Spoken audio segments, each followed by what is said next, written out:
Inicio de la independencia de México. En 1808 hubo un levantamiento militar en contra del virrey José de Iturrigaray, quien proclamaba la autoridad en ausencia del rey legítimo. Aunque el golpe de estado fue sofocado y los cabecillas encarcelados, el clamor independentista se esparció por diversas ciudades del virreinato, radicalizando sus reclamos a medida que se los sofocaba y perseguía. Así, de exigir el retorno de Fernando VII, los rebeldes pasaron a exigencias sociales más profundas como la abolición de la esclavitud. A partir de lo anterior, se desencadenó una serie de conspiraciones contra el gobierno español hasta el estallido de la Guerra de Independencia, donde más de 600 participantes con valor y convicción se levantaron en armas y llamaron al pueblo a la insurrección. El movimiento por la independencia de México se inicia la madrugada del 16 de septiembre en 1810 en Dolores, Guanajuato. En esa madrugada, el cura Miguel Hidalgo y Costilla incitó a la rebelión contra la corona española que había dominado el país por casi 300 años. El ejército independentista, los rebeldes para el virrey, era un pequeño grupo de indios, mestizos y criollos, en su mayoría sin instrucción militar alguna y armados con instrumentos de labranza. A falta de una bandera, Hidalgo utilizó un estandarte de la Virgen de Guadalupe. 4 meses después, los insurgentes eran 100,000 hombres con 95 cañones. A pesar del aumento en el número de las tropas insurgentes, Hidalgo fue tomado prisionero en marzo de 1811 y fusilado tras ser excomulgado en julio del mismo año. La lucha independentista no paró con la muerte de Hidalgo y sus principales jefes Allende, Aldama y Jiménez.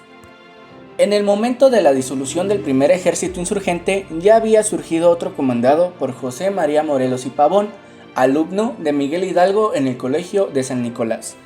Causas de la independencia. Sus causas, muy diversas, tienen distinta naturaleza.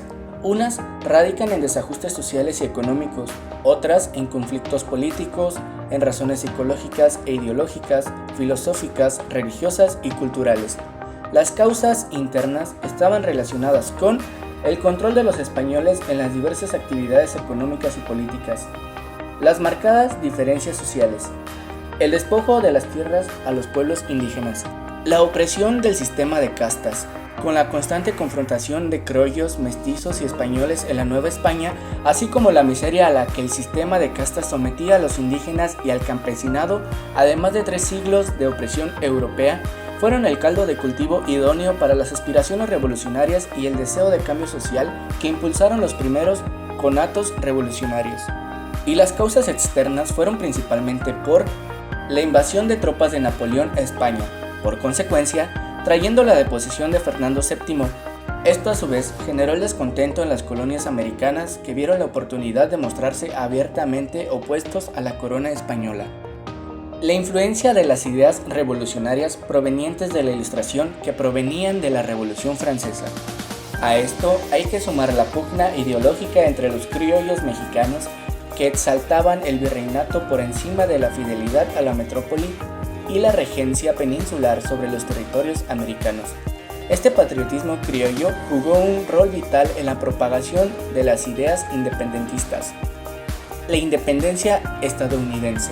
Vecinos inmediatos de los Estados Unidos, cuya independencia del Imperio Británico se formalizó en 1783, los criollos de Nueva España vieron en este conflicto un ejemplo a seguir.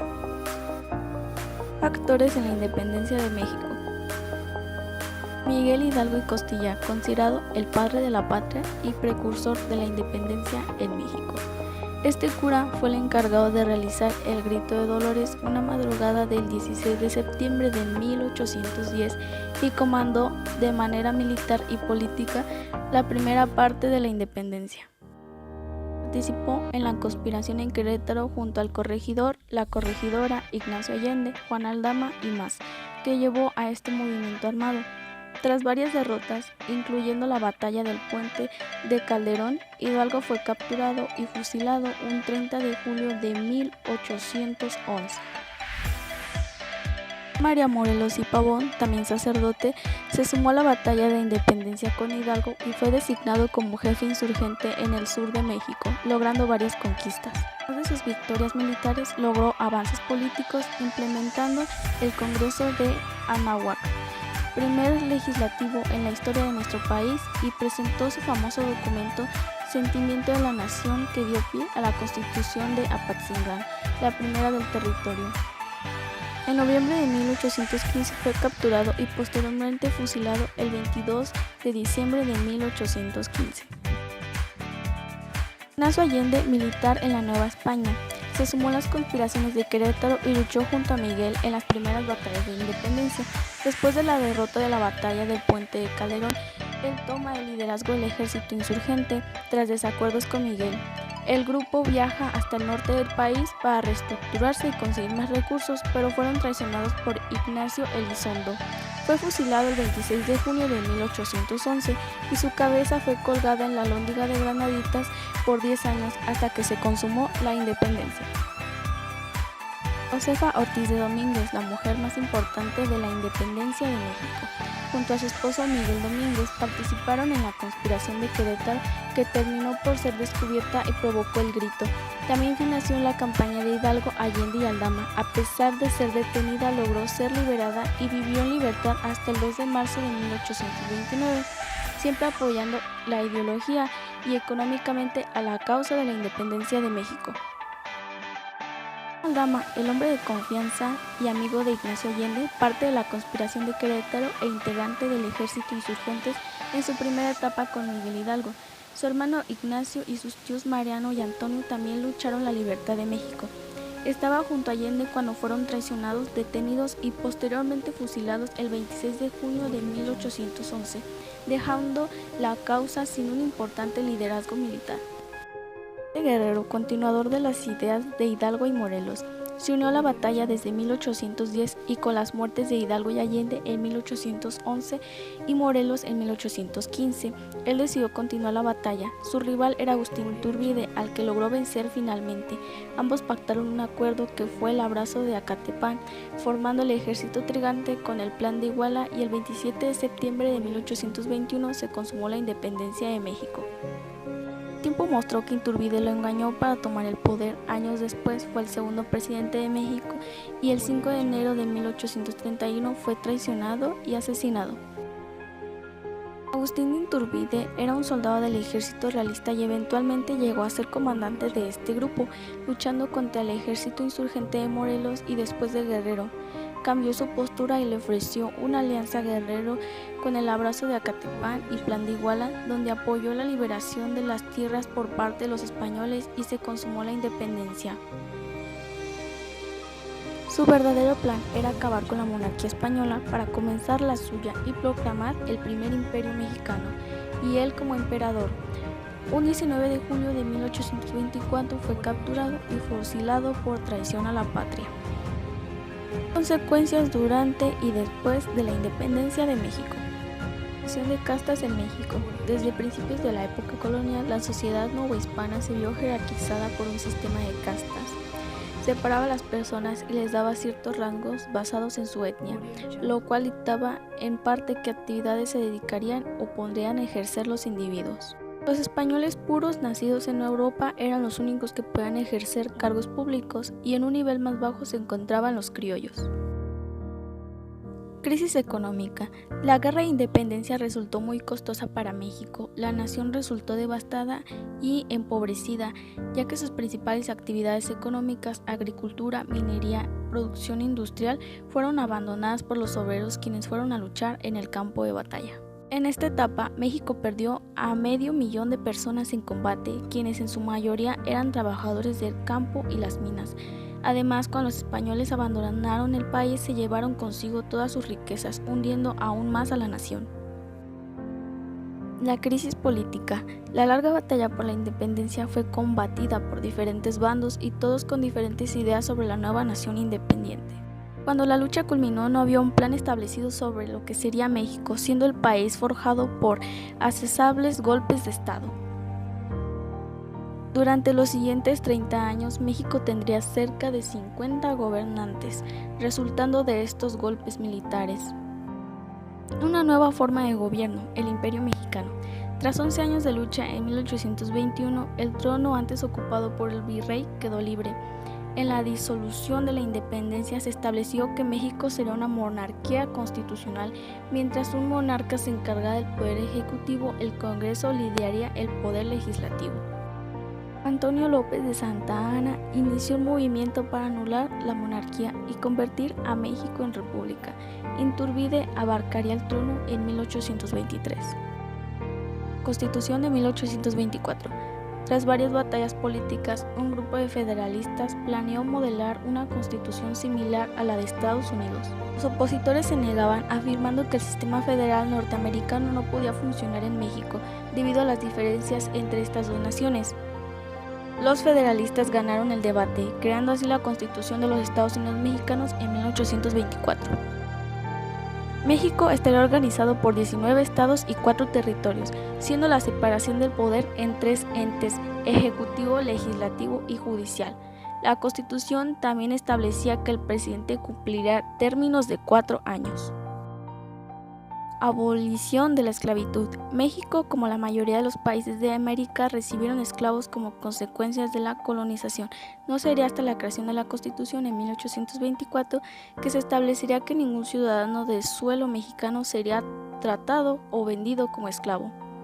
El primer presidente de México, tras la abdicación de Agustín de Iturbide, Guadalupe Victoria fue electo presidente en las primeras elecciones del país. Buscó ser imparcial en su gobierno y su administración fue positiva en políticas de exterior, logrando que Europa reconociera la independencia de México y forjando tratados amistosos de intercambio comercial. La búsqueda de imparcialidad chocó con su idea de complacer a todos, sumándole la extremadamente volátil situación política del país. Se tuvo dificultad llevando a cabo acciones significativas. Mientras firmaba tratados para delimitar y asegurar la frontera norte, la condición económica del país se veía cada vez más afectada. Consumación de la Guerra de Independencia. Recordemos que la guerra inició en 1810 al mando de don Miguel Hidalgo. Sin embargo, cuando Hidalgo se dirigía a Estados Unidos para traer armas, fue atrapado y fusilado. Con la muerte de don Miguel Hidalgo, Morelos quedó a cargo y fue él quien se encargó de reunir al ejército insurgente. Trató de reunirlos mediante un congreso, sin embargo, muchos no estaban de acuerdo con sus ideas y decidieron pelear por su parte. Esto originó una etapa donde se crearon pequeñas guerras conocidas como guerrillas. Tras la muerte de Morelos, parecía que la lucha por la independencia terminaba. El gobierno español ofreció el perdón a quienes dejaran de combatir. Mientras tanto, en el sur del país, Vicente Guerrero decide seguir luchando con un grupo de insurgentes y no rendirse ante las tropas realistas. Por otra parte, Iturbide había sido uno de los integrantes destacados del ejército realista. En noviembre de 1820 fue nombrado comandante general del sur y se le encargó combatir a Vicente Guerrero. El 10 de enero de 1821, Iturbide le escribe a Vicente Guerrero para invitarlo a rendirse. 10 días después, el 20 de enero, Guerrero le responde a Iturbide rechazando su propuesta, pero le ofrece su ayuda si en verdad su propósito es lograr la independencia. El 4 de febrero, Iturbide invita a Guerrero a que se reúnan. Ellos se reúnen el 10 de febrero en Acatempan. En esta reunión ocurre el acontecimiento conocido como el Abrazo de Acatempan. El 24 de febrero, Iturbide firma el Plan de Iguala y lo envía al virrey Juan Ruiz de Apodaca. Los principios de este documento son: establecer la independencia de México, mantener la monarquía encabezada por Fernando VII, establecer la religión católica como única y la unión de todas las clases sociales. El 1 de marzo, Iturbide da a conocer el Plan de Iguala a las tropas, que lo proclaman como el comandante del ejército de las 3 garantías: religión, independencia y unión.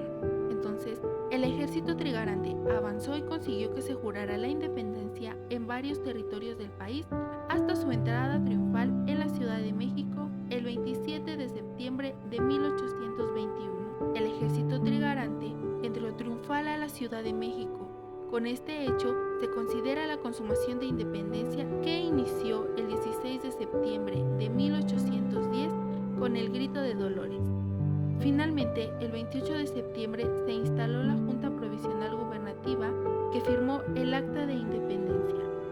Bien, ahora voy a contarte algunos datos curiosos sobre la independencia de México. ¿Sabías que el nombre completo del cura Hidalgo era Miguel Gregorio Antonio Ignacio Hidalgo y Costilla y Gallaga Mundarte Villaseñor? Difícil de pronunciar, ¿cierto? ¿Y tú sabías que Miguel Hidalgo no tocó la campana de independencia? Quien realmente la tocó fue José Galván, el campanero de la parroquia, mientras Miguel Hidalgo llamaba desde la entrada de la parroquia a toda la población. ¿Tú sabías que el retrato que conocemos del cura Miguel Hidalgo no es realmente un retrato sobre él, sino es un retrato de un sacerdote belga que vino durante el imperio de Iturbide? Y algunos consideran que es muy parecido a don Miguel Hidalgo y de ahí se tomó su retrato. ¿Sabías que en 1986 la campana de Dolores fue trasladada de Guanajuato a la Ciudad de México a petición del presidente Porfirio Díaz? ¿Sabes?